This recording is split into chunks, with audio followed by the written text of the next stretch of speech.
Good morning. आज हम horizontal pod auto scalar के बारे में बात करेंगे। तो मैंने एक गिटहब की रिपोजिटरी बना रखी है। इस रिपोजिटरी को हम क्लोन करेंगे और सेटअप करते हैं। सबसे पहले तो मैं WSL स्टार्ट करता हूं और आज की डेट का फोल्डर बना के स्टार्ट करेंगे। मैं WSL में वर्क कर रहा हूं। WSL-L-P किया मैंने लिस्ट और वर्बोज मोड में मैंने लिस्ट किया और इसके अंदर मैं एंटर कर लेता हूं एज अ रूट यूजर। उसके बाद ये इस पर्टिकुलर रिपोजिटरी को हम क्लोन करेंगे और हमारे पूरे क्यूबरनेटिस क्लस्टर को हम सेटअप करेंगे। यहाँ पर मैं अपने MNT ड्राइव में गया, डी ड्राइव में और डेवॉप्स फोल्डर में हम गए और MKDIR में, और आज 15 मई है 2026, ये मैंने फोल्डर बनाया। इस फोल्डर के अंदर गया मैं और यहाँ पर इस रिपोजिटरी को मैं करूंगा क्लोन। आपको क्या करना है, git clone repo link -b branch name और करंट फोल्डर, डॉट मतलब करंट फोल्डर।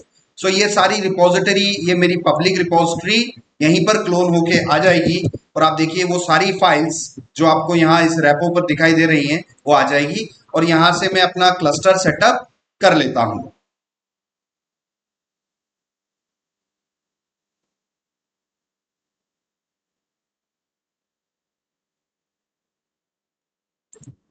यहाँ पर हम स्केलिंग की बात करेंगे। स्केलिंग का मतलब होता है किसी चीज को बढ़ाना। स्केलिंग बेसिकली दो टाइप की स्केलिंग होती है, एक होता है वर्टिकल स्केलिंग और दूसरा होता है हॉरिजॉन्टल स्केलिंग। मैं यहां से नोटपैड मैंने ओपन किया और हम बात करते हैं, हमारे सिस्टम डिजाइन की बात करते हैं हम। तो कंप्यूटर साइंस में जब आपका इंटरव्यू होगा तब एक राउंड आपका सिस्टम डिजाइन का होता है। कौन सा राउंड होता है? System design. तो सिस्टम डिजाइन के दो पार्ट होते हैं, एक होता है हाई लेवल सिस्टम डिजाइन और एक होता है low level system design. HLD high level system design और LLD का मतलब लो लेवल सिस्टम डिजाइन। तो हाई लेवल सिस्टम डिजाइन का एक कॉन्सेप्ट होता है, कौन सा? स्केलेबिलिटी। ठीक है, तो स्केलेबिलिटी जो होती है वो कितने टाइप की स्केलेबिलिटी होती है? स्केलेबिलिटी जो टॉपिक आया कहां से आया? वो आया है सिस्टम डिजाइन से। ठीक है ना, वो सिस्टम डिजाइन के दो पार्ट होते हैं कि आप ऐसा सिस्टम डिजाइन करो, हाई लेवल पे डिजाइन करो और लो लेवल पे डिजाइन करो। ठीक है, हाई लेवल के अंदर एक फीचर होता है, हाई लेवल सिस्टम डिजाइन का एक टॉपिक होता है स्केलेबिलिटी, और स्केलेबिलिटी के अंदर होता है हमारे दो टाइप की स्केलेबिलिटी होती है, एक होता है वर्टिकल स्केलिंग और दूसरी होती है हमारी हॉरिजॉन्टल स्केलिंग। हॉरिजॉन्टल स्केलिंग, ठीक है ना, वर्टिकल स्केलिंग और हॉरिजॉन्टल स्केलिंग। स्केलिंग का मतलब आप समझ गए होंगे, स्केल करना मतलब किसी किसी चीज को बढ़ाना, किसी रिसोर्सेस को बढ़ाना, किसी सर्वर्स को बढ़ाना। तो बेसिकली किसी भी चीज को एक्सपांड करना या उसको डिक्रीज करना बेसिकली कहलाता है स्केलिंग। अगर मैं यहां पर बोलूं कि आप स्केल स्केल अप करो, तो बेसिकली आप क्या कर रहे हो, अपने आप करना चाहते हो, इंक्रीज करना चाहते हो। अगर मैं यहां से बोलूं स्केल डाउन करो, तो बेसिकली मैं किस बारे में बात कर रहा हूं? किसी भी रिसोर्सेस को डिक्रीज करने की बात में कर रहा हूं। ठीक है ना, तो स्केलिंग अप और स्केलिंग डाउन ये दोनों ही किसके कॉन्सेप्ट हैं? स्केलेबिलिटी के, कि वक्त पड़ने पर आप बढ़ा सको चीजों को और वक्त पड़ने पर घटा भी सको। तो इस टॉपिक को बोलते हैं स्केलेबिलिटी। ये टॉपिक कहां से आया? ये हाई लेवल सिस्टम डिजाइन से आया। और हाई लेवल सिस्टम डिजाइन किसका पार्ट है? सिस्टम डिजाइन का। तो जब आपका इंटरव्यू होगा तो तब एक इंटरव्यू आपका किसका हो सकता है? सिस्टम डिजाइन का भी हो सकता है। आपको सिस्टम डिजाइन के बारे में पूछ सकते हैं कि सिस्टम डिजाइन क्या होता है, उसके कितने पार्ट होते हैं और हाई लेवल सिस्टम डिजाइन के कौन कौन से फीचर्स होते हैं। तो हाई लेवल सिस्टम डिजाइन का एक फीचर होता है जिसे हम स्केलेबिलिटी बोलते हैं, और स्केलेबिलिटी का मतलब जरूरत पड़ने पर हम रिसोर्सेज को बढ़ा सकें, जरूरत पड़ने पर रिसोर्सेज को हम घटा सकें। ठीक है, इसी बारे में हम यहाँ पर बात कर रहे हैं। और तब तक ये बैकग्राउंड में हमारा क्यूबरनेटिस इंस्टॉल होता रहेगा। अब दो टाइप की स्केलेबिलिटी हो गई, दो टाइप की स्केलिंग हो गई। एक आप वर्टिकल स्केलिंग करो, ये वाला एक्सिस कौन सा होता है? हमेशा वर्टिकल। और ये वाला एक्सिस कौन सा होता है? हमेशा हॉरिजॉन्टल। ये जो एक्स एक्सिस होता है इसे हम बोलते हैं हॉरिजॉन्टल, ठीक है ना, और ये जो वाई एक्सिस होता है इसे हम क्या बोलते हैं, वर्टिकल एक्सिस, ठीक है ना। तो इसमें बेसिकली हम कॉन्सेप्ट देखेंगे। तो हॉरिजॉन्टल स्केलिंग ये जो टॉपिक आज हम पढ़ने जा रहे हैं, HPA, एच का मतलब हो गया हॉरिजॉन्टल, ठीक है ना। तो हम किस टाइप के स्केलेबिलिटी की बात कर रहे हैं, हॉरिजॉन्टल स्केलेबिलिटी की बात कर रहे हैं। तो हॉरिजॉन्टल स्केलिंग क्या होता है इसके बारे में हम देखेंगे। तो हॉरिजॉन्टल स्केलिंग में क्या करना होता है, आपको नंबर ऑफ इंस्टांस बढ़ाने पड़ते हैं। अगर आप एक क्यूबरनेटिस इंफ्रास्ट्रक्चर पे बात कर रहे हैं तो या तो आप सर्वर बढ़ा लो, लोड अगर आपके पास बढ़ रहा है, बहुत ज्यादा ट्रैफिक आ रहा है, तो आप क्या कर सकते हो, या तो आप सर्वर बढ़ा लो या फिर आप उन अलग अलग सर्वर के अंदर चलने वाले पॉड्स को भी बढ़ा सकते हैं, क्योंकि पॉड को हम क्या कर सकते हैं, रेप्लिकेट कर सकते हैं। पॉड को हम क्या कर सकते हैं, रेप्लिकेट कर सकते हैं। तो स्केलेबिलिटी के अंदर हम हॉरिजॉन्टल स्केलिंग की हम बात करते हैं। तो हॉरिजॉन्टल स्केलिंग में हम किन किन रिसोर्सेज को बढ़ा सकते हैं, हमारे नंबर ऑफ पॉड्स को, कब, जब ट्रैफिक ज्यादा आने लग जाएगा, ठीक है। सो यहां पर हम देखते हैं increase in number of machines.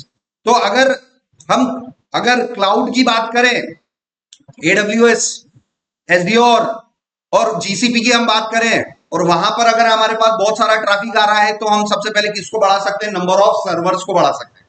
तो किसी भी रिसोर्सेस को बढ़ाना स्केलेबिलिटी कहलाता है, चाहे वो सर्वर हो या सर्वर के अंदर चलने वाला पॉड हो, ठीक है ना। तो हॉरिजॉन्टल स्केलिंग का मतलब ये हो गया कि आप या तो अपने सर्वर्स को बढ़ा रहे हैं या सर्वर के अंदर चलने वाले पॉड्स को बढ़ा रहे हैं, ठीक है ना। पॉड्स को आप डुप्लीकेट कर करके उसकी रेप्लिकास कर रहे हो। यहां पर वर्टिकल स्केलिंग की बात करें, वर्टिकल स्केलिंग बेसिकली क्या होगा, आपके पास सर्वर एक ही रहेगा मगर उसमें आप अपनी रैम को, सीपीयू को, हार्ड डिस्क को, अपने बैंडविड्थ को, ट्रैफिक जैसे ही आपके पास ज्यादा ट्रैफिक आने लग गया तो आपने उसको क्या कर दिया, आपने अपनी रैम बढ़ा ली, आपने अपनी सर्वर की रैम बढ़ा ली। हो सकता है आपके पास कोई सर्वर है वो 4 GB का हो, और जैसे ही ट्रैफिक आ जाए तो आप 4 GB से 8 GB उसको ऑन डिमांड आप उसकी रैम इंक्रीज कर लो, ऑन डिमांड उसका सीपीयू आप बढ़ा लो, ठीक है ना। तो ये वर्टिकल स्केलिंग का पार्ट होता है, ठीक है ना। सो आज हम यहाँ पर बात करेंगे HPA की, जो कि क्यूबरनेटिस का एक टॉपिक है, स्केलेबिलिटी का, कि क्यूबरनेटिस के अंदर आप स्केलेबिलिटी कैसे अचीव कर सकते हो। सो वो हम कर सकते हैं HPA यूज करके। HPA का मतलब हो गया हॉरिजॉन्टल पॉड ऑटो स्केलर। इसका मतलब ये हो गया कि बेसिकली जैसे ही हमारे पास सर्वर पर लोड आएगा, हम किस चीज को बढ़ाएंगे, क्या हम रैम को बढ़ाएंगे, क्या हम सीपीयू को बढ़ाएंगे, या हम नंबर ऑफ पॉड्स को बढ़ाएंगे, ठीक है ना। तो नंबर ऑफ पॉड्स को बढ़ाना बेसिकली क्या कहलाता है, हॉरिजॉन्टल स्केलिंग, ठीक है। सो इस हॉरिजॉन्टल स्केलिंग के लिए बेसिकली आपको HPA अगर आपको यूज करना है क्यूबरनेटिस के अंदर, तो आपके पास एक सर्वर होना चाहिए जिसे हम मैट्रिक्स सर्वर बोलते हैं। इस सर्वर का काम है API से क्यूबरनेटिस की जो कंट्रोल प्लेन है उसके अंदर जो API मौजूद है उससे इंटरेक्ट करना और मैट्रिक्स के डेटा को कलेक्ट करना, और बेसिकली हमारा जो हॉरिजॉन्टल पॉड ऑटो स्केलर है वो इस मैट्रिक्स सर्वर का यूज करके स्केलिंग करेगा, ठीक है ना। क्योंकि ये HPA जो हमारा हॉरिजॉन्टल पॉड ऑटो स्केलर जो है, इसको पता तो चलना चाहिए कि CPU कितना यूसेज हो गया है ना। उसका थ्रेशोल्ड हमें देना पड़ेगा। मान लीजिए आपके पास एक एप्लीकेशन चल रही है और उस एप्लीकेशन का आपने एक लिमिट सेट कर दी कि भाई 60% से ज्यादा अगर CPU यूसेज हो जाए, क्या हो जाए, CPU यूसेज हो जाए, तो नंबर ऑफ पॉड्स आपको बढ़ाना है 10, ठीक है। और अगर वो 60 से कम हो जाए तो ऑटोमेटिकली उसको क्या कर लो, डिक्रीज कर लो। तो हम बेसिकली यहाँ पर आज हम क्या करने वाले हैं, हॉरिजॉन्टल पॉड ऑटो स्केलर, और जिसमें हम देखेंगे अपने CPU के यूसेज को देखेंगे।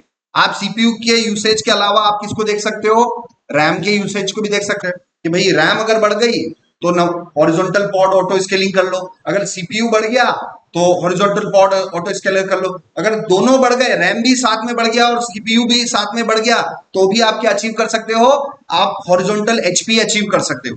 तो इसके लिए मैंने पूरी एक वर्किंग रिपोजिटरी आपके लिए बना रखी है, और इसके अंदर हम स्टार्ट करते हैं।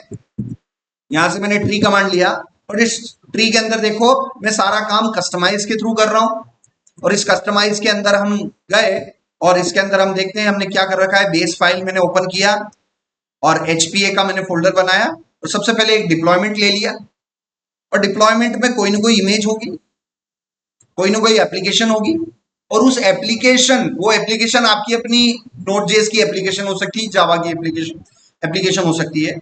उसके अंदर कुछ रिसोर्सेस आपको यहाँ डिफाइन करने पड़ेंगे, ठीक है ना, कि इस एप्लीकेशन, ये जो पॉड है बेसिकली ये इतनी रिक्वेस्ट करेगा, इसको चलाने के लिए इतनी इसको सीपीयूज चाहिए। 100 M का मतलब हो गया 100 मिली सीपीयूज, 100 मिली सीपीयूज, ठीक है ना। तो आपके पास जो सीपीयू होता है उसमें मल्टीपल कोर्स होते हैं, उसका ये मिली सीपीयूज हो गया और ये हमारे पास रैम अवेलेबल है। यहां पर आप देखिए क्यूबरनेटिस के अंदर एक स्पेशल रिसोर्स ऑब्जेक्ट होता है जिसे हम हॉरिजॉन्टल पॉड ऑटो स्केलर होते हैं, ये V1 V2 में अवेलेबल है, ऑटो स्केलिंग /V2 ग्रुप में अवेलेबल है। और यहाँ पर हम उसके अंदर स्केल टारगेट रेफरेंस से हम ये बता सकते हैं कि किस सीपीयू को मुझे हॉरिजॉन्टल पॉड ऑटो स्केलिंग के लिए मुझे करना है। और यहाँ पर एवरेज यूटिलाइजेशन हमने दे रखा है कि अगर 50% से ज्यादा ये वाला डिप्लॉयमेंट अगर सीपीयू यूज करने लग जाए तो मैक्सिमम रेप्लिकास आपको कितनी बढ़ा सकते हो, 10 बढ़ा सकते हो और मिनिमम आपको 1 तो रखनी ही है, ठीक है ना। तो 1 बाय 1 हम इसको यहाँ पर चला के देखेंगे। सो यहाँ पर आप देखेंगे kubectl अप्लाई -k में इसलिए लिख रहा हूं क्योंकि यहाँ पर मैंने क्या यूज किया हुआ है, कस्टमाइज यूज कर रखा है। क्यूबरनेटिस के अंदर हम क्या यूज कर रहे हैं, कस्टमाइजेशन हम यूज कर रहे हैं। कस्टमाइजेशन क्या है, what is Kustomize? Kustomize is a Kubernetes configuration management tool, ठीक है ना। तो हम इसका यूज कर रहे हैं और इसके थ्रू मैं इसको प्रोविजन करूंगा। सो यहाँ पर मैंने किया, सबसे पहले तो मैं यहाँ पर ले लेता हूँ ओवरले और ओवरले के अंदर डेव फोल्डर के अंदर मैंने बना रखा है। सो यहाँ पर आप जाके देखेंगे ओवरले और ये कस्टमाइजेशन .yaml और इसके अंदर आप देखिए सो यहाँ पर हमने ओवरलेस डिफाइन कर रखे हैं, ठीक है। यहाँ पर हम गए और यहाँ पर मैंने इसको अप्लाई किया तो देखो ये अप्लाई हो गया। kubectl get pod, ये गेट पॉड किया और इसको मैंने वेट किया तो देखो डेव सीपीयू डेमो नाम का जो कंटेनर है वो प्रोविजन हो रहा है, ठीक है ना। तो इसकी इमेज हमारी यहाँ से आएगी, बेस से आएगी, ये registry.k8 आयो और HPA एग्जाम्पल, ये बेसिकली आपकी इमेज है। और इसके अंदर हमने इस एप्लीकेशन को चलने के लिए इतने रिसोर्सेज की जरूरत है, यहाँ पर हमने दे रखा है डेफिनेटली। और हम थोड़ा सा वेट करेंगे। kubectl get pod, अभी भी कंटेनर हमारा क्या हो रहा है, क्रिएट हो रहा है। और मैं यहाँ साथ में इंस्ट्रक्शन फाइल में ओपन कर लेता हूं और बेसिकली हमें, जैसा कि मैंने आपको डायग्राम में बताया था कि हॉरिजॉन्टल पॉड ऑटो स्केलर के लिए क्या मैंडेटरी है, एक मैट्रिक्स सर्वर अवेलेबल है, एक मैट्रिक्स सर्वर हमें बिल्ड करना पड़ेगा। तो यहाँ पर मैंने क्यूबरनेटिस की ऑफिशियल वेबसाइट का एक लिंक दे रखा है जहां पर पूरा हॉरिजॉन्टल पॉड ऑटो स्केलर के बारे में बात की गई है। तो बेसिकली यहाँ पर आपको बिल्ड करना पड़ेगा एक मैट्रिक्स सर्वर। क्या बिल्ड करना पड़ेगा हमें, एक मैट्रिक्स सर्वर। और इस मैट्रिक्स सर्वर का एक यामल फाइल हमारे पास अवेलेबल होगा और वो यामल फाइल मैंने यहाँ पर इंस्ट्रक्शन के अंदर यहाँ पर दे रखी है। तो सबसे पहले मुझे क्या सेटअप करना है, एक मैट्रिक्स सर्वर हमें यहाँ सेटअप करना है, ठीक है। तो ये हमारा क्या हो गया, रनिंग हो गया।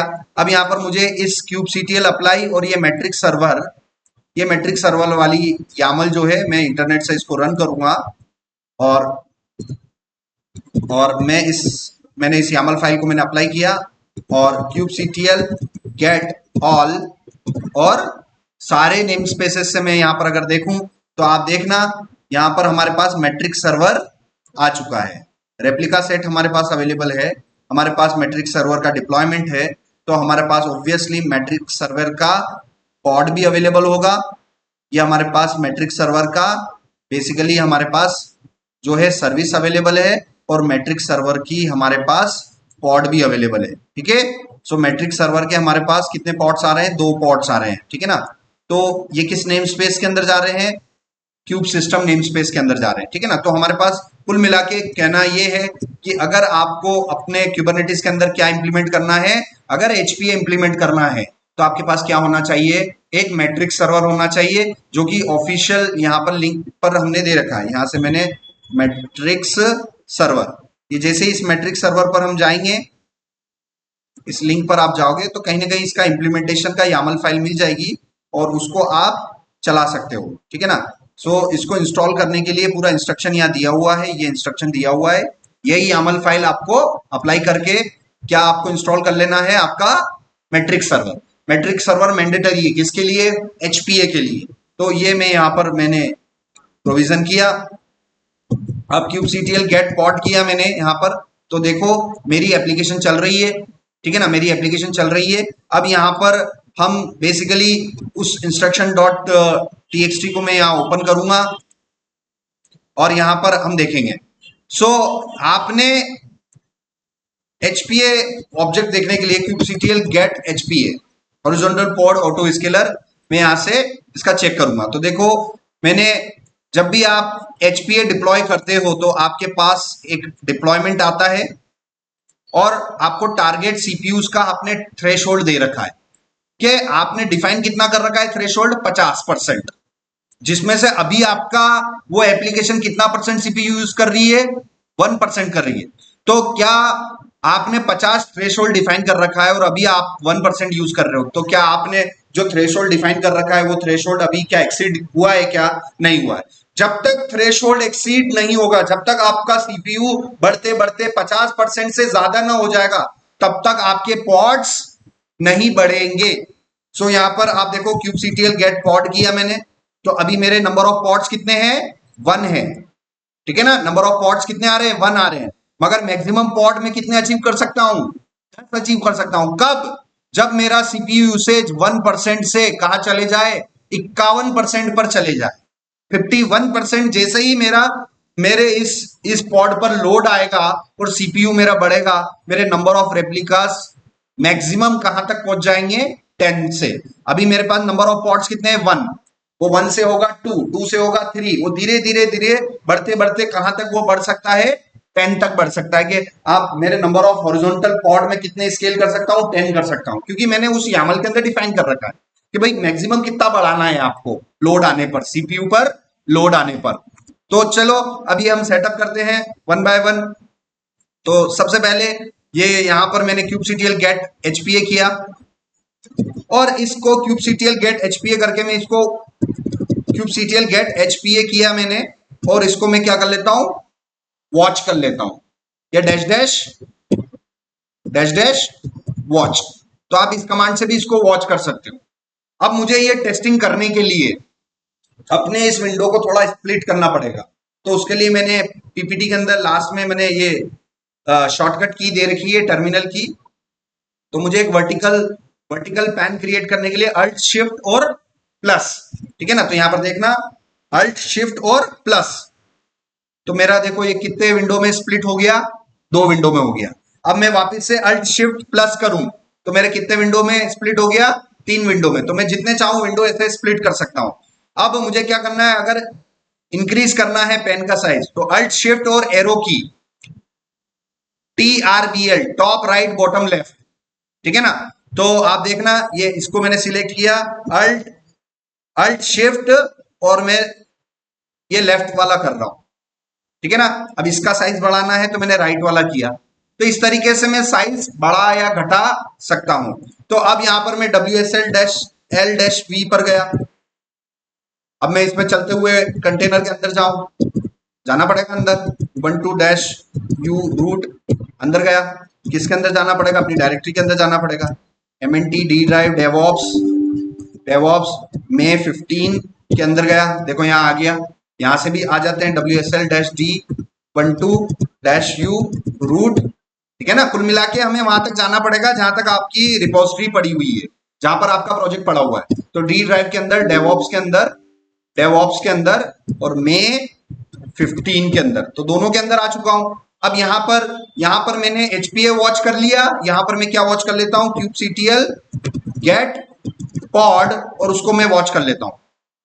तो यहां से मुझे देखने को क्या मिल जाएगा, मेरा सीपीयू यूसेज, और यहाँ पर मेरे पॉड्स देखने को मिल जाएंगे, ठीक है ना। और इसके अंदर, इस तीसरे वाले के अंदर मैं लोड जनरेट करवाऊंगा, फेक लोड जनरेट करवाऊंगा मेरे पॉड पर, कि पॉड पे जैसे ही लोड आएगा, मेरे वो जो सिंगल पॉड चल रहा है उस पर जैसे ही लोड आएगा तो मेरे मेरे पॉड्स रेप्लिकेट होने लग जाएंगे, 1 से होगा 2, 2 से होगा 3।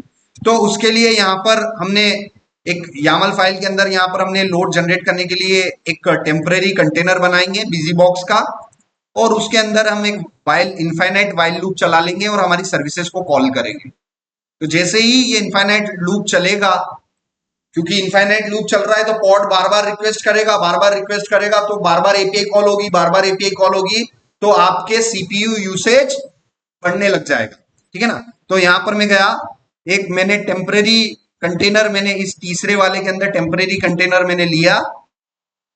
ये देखो तीसरा हमारा एक टेम्परेरी कंटेनर चल रहा है, ये मेरा टेम्परेरी कंटेनर चला और अंदर चला गया, मैं टेम्परेरी कंटेनर के अंदर चला गया, टेम्परेरी कंटेनर मैंने लॉन्च किया और अंदर चला गया।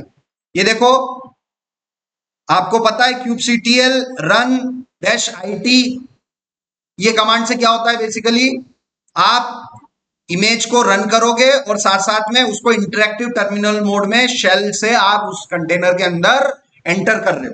तो ऑब्वियसली यहां पर आप देखना ये हैश आ चुका है। अब यहां पर आप देखना, अब मैं इस कंटेनर पे मैं लोड दूंगा, तो मेरा सीपीयू यूसेज, यहां पर जो आपको ये सीपीयू यूसेज दिखाई दे रहा है 1%, ये धीरे धीरे बढ़ने लग जाएगा, और आपको इन तीनों को ऑब्जर्व करना है, ठीक है ना। तो आपको कुछ नहीं करना है, आपको ये वाइल लूप जो है ये इनफाइनाइट वाइल लूप है, मतलब वाइल ट्रू डू दिस। तो ये जो लूप है ये किस टाइप का लूप है, इनफाइनाइट लूप है, ये चलता रहेगा चलता रहेगा चलता रहेगा जब तक आप कंट्रोल सी करके बंद नहीं करोगे, जब तक आप कंट्रोल सी मतलब क्लोज। तो इस लूप को मैंने कॉपी किया, इनफाइनाइट लूप को, और मैं अपने उस टेम्पररी कंटेनर के अंदर मैं पेस्ट करूंगा। ये मैंने वाइल लूप पेस्ट कर दिया शेल पर, और जैसे ही मैं इंटर करूंगा तो क्या होगा, wget से मेरी एपीआई कॉल होगी, मेरे इस सर्विस की एपीआई कॉल होगी, बार बार कॉल होगी। ये देखो ओके ओके। अब यहां पर आप देखना ये 1% है, इसको केयरफुली देखते चलना, इस 1% को देखते चलना है। ये जैसे ही एपीआई कॉल करते जाएगा ये सीपीयू बढ़ता चलेगा। ये देखो 121%, ये जैसे ही 121% हुआ 50% को क्रॉस कर गया, और उसका एक और पॉड प्रोविजन हो गया, हॉरिजॉन्टल पॉड स्केल हो गया। तो जैसे ही सीपीयू पे लोड आया पॉड का रेप्लिका हो गया, देखो 500% पहुंच गया, तो उसने पॉड फिर से बढ़ा दिए, है ना। तो जैसे ही हमारे सर्वर पर जैसे ही लोड आएगा तो हमारे हॉरिजॉन्टल पॉड क्या होने लग जाएंगे, ऑटोमेटिकली स्केल होने लग जाएंगे, ठीक है ना। अब ये देखो 293% ये आपके पॉड यहां पर चलने लग गए। इसीलिए इन दोनों को आपको किस में वॉच करना पड़ेगा, कंटिन्यूअसली वॉच में करना पड़ेगा, डैश डैश वॉच फ्लैग लगाना पड़ेगा, या डैश W लगाना पड़ेगा, तो आप कंटिन्यूअसली इसको वॉच कर सकते हो। ये इनफाइनाइट टाइम तक एपीआई कॉल करते जा रहा है। इसके कॉलिंग की वजह से क्या हो रहा है, आपका एक लोड जनरेट हो रहा है, सीपीयू लोड जनरेट हो रहा है, और सीपीयू आपका यूसेज में आ गया, है ना। आपने जो थ्रेशोल्ड दे रखी थी कि भाई 50% से ज्यादा अगर क्रॉस करता है तो पॉड्स का काउंट बढ़ा देना, तो उसने वो देखो बढ़ाना स्टार्ट कर दिया, ठीक है ना। अब कंट्रोल सी किया मैंने, इस इनफाइनाइट लूप से बाहर निकला, और कंट्रोल सी करके मैं अपने नंबर ऑफ पॉड चेक कर लेता हूं। ये मैंने पॉड चेक किए तो देखो कितने पॉड चल रहे हैं, 1 2 3 4 5 6 7 8 9 और 10। तो उसने बढ़ाते बढ़ाते अपने नंबर ऑफ पॉड्स कितने बढ़ा दिए, 10 बढ़ा दिए, क्योंकि मैंने लिमिट दे रखी थी, और लिमिट नहीं दे तो वो तो इनफाइनाइट बढ़ाते चलेगा, इसलिए लिमिट देना जरूरी है कि आप हॉरिजॉन्टल पॉड अगर ऑटो स्केल करें तो नंबर ऑफ पॉड्स कितने बढ़ेंगे। अब देखो आपका सीपीयू यूसेज कितना आ गया, 5% पर आ गया, ठीक है ना, और सीपीयू लोड खत्म हो गया। अब देखते हैं, अब आपको ये करना है हॉरिजॉन्टल ऑटो स्केल में स्केल डाउन भी तो करना पड़ेगा, कि अगर मेरा सीपीयू यूसेज अगर अंडर कंट्रोल में आ जाए तो वो जो 10 के वापस कितने हो जाए, 1 हो जाए। तो अभी क्या ये वापिस 10 का 1 हो रहा है क्या? तो मैंने स्केल अप तो कर दिया, मगर लोड घटने पर पॉड का स्केलिंग डाउन भी तो करना पड़ेगा। तो स्केल डाउन वाला काम ये आपका असाइनमेंट कराएगा कि सर ने ये बता दिया है कि जैसे ही एक फेक लोड उन्होंने जनरेट करवाया तो आपने मैक्सिमम 10 अचीव तो कर लिए, मगर आपको ये भी करना है कि जैसे ही मेरा लोड कम होता है तो नंबर ऑफ पॉड्स दोबारा मेरा कहां पर अचीव हो जाए, मेरा 1 पे चले जाए। ठीक है ना?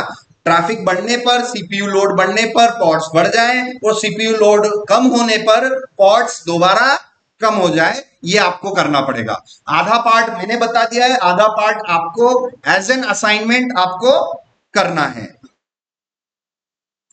सो ये हमारी रिपोजिटरी का लिंक मैंने यहां पर आपको दे रखा है। ठीक है, सो वापस रिकैप कर लेते हैं, तो सिस्टम डिजाइन के, हमारे सिस्टम डिजाइन के बेसिकली 2 पार्ट होते हैं। सबसे पहला हमारा हाई लेवल सिस्टम डिजाइन और low level system design. High level system design का एक टॉपिक है, एक कॉन्सेप्ट है जिसे हम स्केलेबिलिटी बोलते हैं। 2 तरीके से आप अपने सिस्टम को स्केल कर सकते हो। वर्टिकल स्केलिंग, जिसमें हमें क्या करना पड़ता है, इंक्रीज या डिक्रीज हमें क्या करना पड़ता है, रैम, सीपीयू, बैंडविड्थ या आपकी हार्ड डिस्क। अगर आप रिसोर्सेज को बढ़ा रहे हो तो आप किस टाइप की स्केलिंग कर रहे हो, वर्टिकल स्केलिंग।